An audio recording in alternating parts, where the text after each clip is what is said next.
Hello दोस्तों, कैसे हैं आप सब।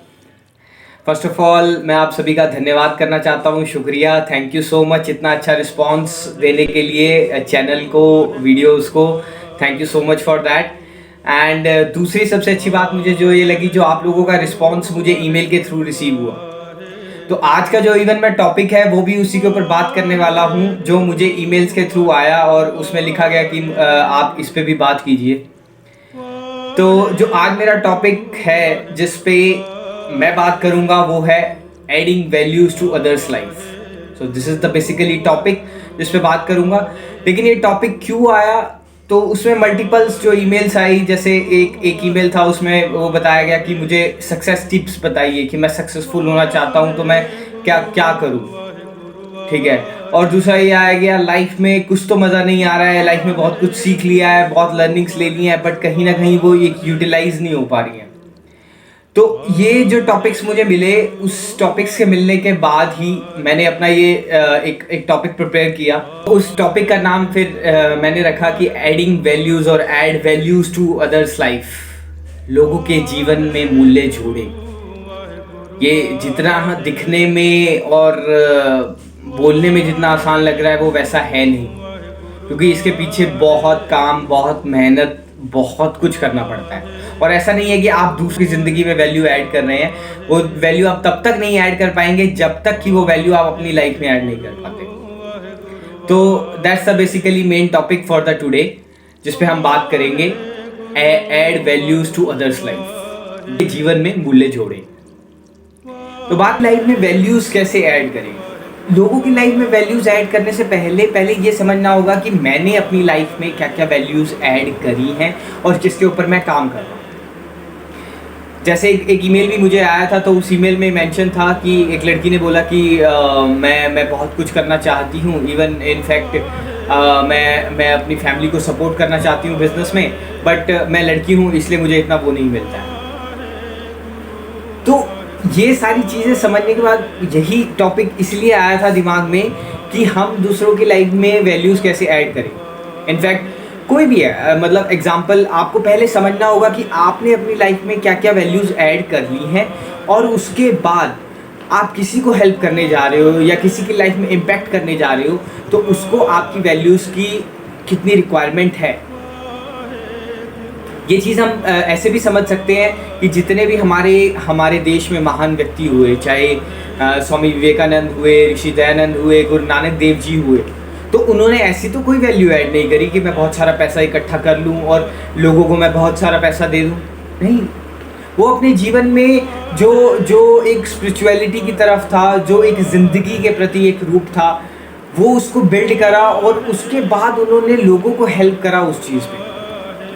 तो कहीं ना कहीं आज चाहे आप हैं चाहे मैं हूँ, हमारी लाइफ में किसी ना किसी का बैक ऑफ द माइंड एक इम्पैक्ट है, चाहे वो हम दिखाएं ना नहीं, हम खुद बिल्ड हुए हैं। कई लोगों का तो खैर वो अलग एक टॉपिक डिस्कस हो जाएगा ईगो के ऊपर कि नहीं, जो मैं हूँ आज अपने उस पर हूँ, बट कहीं ना कहीं जो हमारे जो आगे की जनरेशन रही या आगे के बुजुर्ग रहे, या और आगे बात करूँ तो जो महान व्यक्ति हमारे देश में हुए, कहीं ना कहीं जो इम्पैक्टफुल लाइफ उन्होंने हमारी लाइफ में छोड़ा, एक एरेना छोड़ा, उसी वजह से आज हम हैं। तो उन्होंने कहीं ना कहीं हमारी लाइफ में एक वैल्यूज़ ऐड करी। तो वैसे ही हमें अब ऐसा देखना होगा कि हम कैसे दूसरों की लाइफ में अपनी वैल्यूज़ ऐड करते हैं। चलिए इसका एक एग्जांपल समझते हैं एक स्टोरी के थ्रू। बचपन में मैंने ये स्टोरी पढ़ी थी गुरु नानक देव जी के बारे में, और ये स्टोरी कहीं ना कहीं आज भी मेरे जीवन में एक इम्पैक्ट डालती है। तो एक बार क्या होता है कि गुरु नानक देव जी भाई मर्दाना के साथ एक गांव से जा रहे होते हैं, तो वो थोड़ा थक जाते हैं, तो वो सोचते हैं यहीं पे उसी गांव में विश्राम कर लें, तो वो एक गांव में वहीं विश्राम कर लेते हैं। तो अब भाई मर्दाना देखते हैं कि काफ़ी थक गए हैं, तो गांव वालों से देखते हैं कुछ खाने की व्यवस्था हो जाए, कुछ पानी वगैरह की व्यवस्था हो जाए। बट जैसे ही वो वहाँ के लोगों से बात करते हैं, बहुत एक अच्छा सा उत्तर नहीं मिलता उन्हें। इवन वो जब थोड़ा सा गांव घूमते भी हैं, देखते हैं कि लोग यहाँ एक दूसरे की निंदा कर रहे हैं, चुगली कर रहे हैं। मतलब इसका बहुत बड़ा बात है कि चुगली कर रहे हैं एक दूसरे के की चुगली कर रहे हैं, कुछ बात कर रहे हैं, बट जो जो असली काम है उस पर वो फोकस नहीं कर रहे। इवन वहाँ पे गुरु नानक देव जी बैठे हैं, भाई मर्दाना देख रहे हैं कि कोई मतलब उसको वो नहीं आ रहा। तो जैसे भी जितना टाइम वो वहाँ गुजार सकते हैं और जितना चीज़ें मैनेज हो सकती हैं वो मैनेज करते हैं, और फिर और भाई मर्दाना से बोलते हैं चलो यहाँ से चलते हैं। जैसे ही वहाँ से निकलने लगते हैं तो वहाँ के लोगों को आशीर्वाद देते हैं कि बसते रहो, यानी बसते रहो, और फिर वो आगे चले जाते हैं दूसरे गाँव।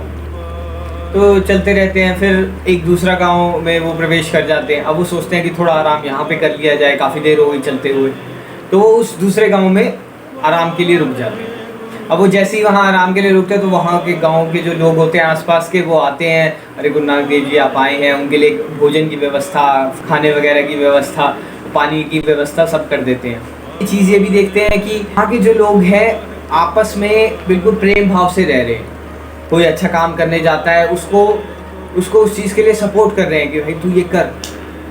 तो जब गुरु नानक देव जी सोचते हैं काफ़ी आराम हो गया, अब यहाँ से चलने का देखते हैं, तो वो चलते हैं भाई मर्दाना के साथ। तो वहाँ के गांव के लोगों को वो एक आशीर्वाद देते हैं कि उजड़ लो, यानी उजड़ जाओ यहाँ से। तो थोड़ी दूर चलने पर भाई मर्दाना के साथ 2-3 लोग बोलते हैं कि गुरु नानक देव जी ने ये कैसा आशीर्वाद दिया। तो भाई मर्दाना भी हैरान, वो कहते हैं मैं खुद हैरान हूँ, चलिए नानक जी से पूछते हैं। तो वो सब मिलकर नानक जी के पास आते हैं और बोलते हैं गुरु नानक देव जी एक बात बताइए, जब हम पहले गांव में रुके थे तब वहाँ के लोगों को तो आपने बोला कि वसे रहो, जबकि वहाँ एक निंदा, चुगली, बहुत सारी कुरीतियाँ फॉलो हो रही थी। लेकिन जो यहाँ एक अच्छा गांव मिला, जहाँ मतलब उन्होंने हमें पानी के लिए भी पूछा, खाने के लिए भी पूछा, और जहाँ एक सौहार्द भाव से लोग रहते हैं, उनको आपने बोला कि उजड़ जाओ, ऐसा क्यों? तो जो उत्तर गुरु नानक देव जी ने दिया ना, वो that is the impactful in one's life. तो गुरु नानक देव जी ने बोला कि ये अच्छे लोग हैं, चंगे लोग उजड़ जाओ, गंदे बसे रहो, ता करके बोलिया कि जो अच्छे लोग हैं वो जहाँ जाएंगे वो अच्छा ही फैलाएंगे। वो वो कहते हैं ना, बंजर ज़मीन को भी हरा भरा कर देंगे। बट अगर कहीं गंदे लोग जहाँ जाएंगे वो वहाँ जाकर और गंदगी फैलाएंगे। इसलिए मैंने बोला कि चंगे लोग उजड़ जाओ, गंदे लोग बसे रहो। तो मेरा कहने का मतलब ये यहाँ से ये है, जो हम बात कर रहे थे, adding values to others life, तो वो यहीं से आती है कि हमें दूसरों की लाइफ में कैसे वैल्यूज ऐड करनी है, वो हमें देखना पड़ेगा। तो गुरु नानक देव जी से ये बहुत अच्छी सीख है, जिसको मैं बचपन से फॉलो कर रहा हूँ। कहीं ना कहीं इस लाइन ने मेरी लाइफ में बहुत सारी वैल्यू ऐड करी। तो ऐसे ही अभी भी मैं ऐसा देखता हूँ कि कहीं ना कहीं ऐसे लोगों से मिला जाए जो those who will add values to my life, और जिनकी लाइफ में मैं वैल्यू ऐड कर सकूँ। ठीक है दोस्तों, तो हमेशा अपनी प्रगति, अपने पे सुधार के लिए काम करना चाहिए।